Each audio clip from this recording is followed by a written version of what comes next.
بسم اللہ الرحمن الرحیم۔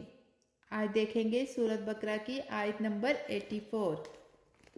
اور جب لیا ہم نے وعدہ تمہارا کہ نہ کرو گے خون آپس میں اور نہ نکال دو گے اپنوں کو اپنے وطن سے، پھر تم نے اقرار کر لیا اور تم مانتے ہو۔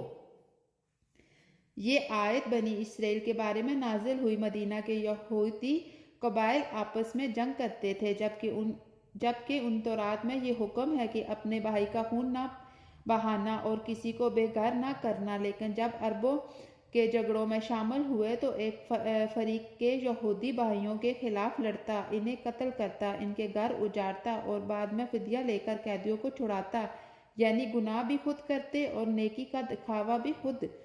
اللہ نے ان کی اسی دوغلی روشن کو اس آیت میں بے نقاب کیا۔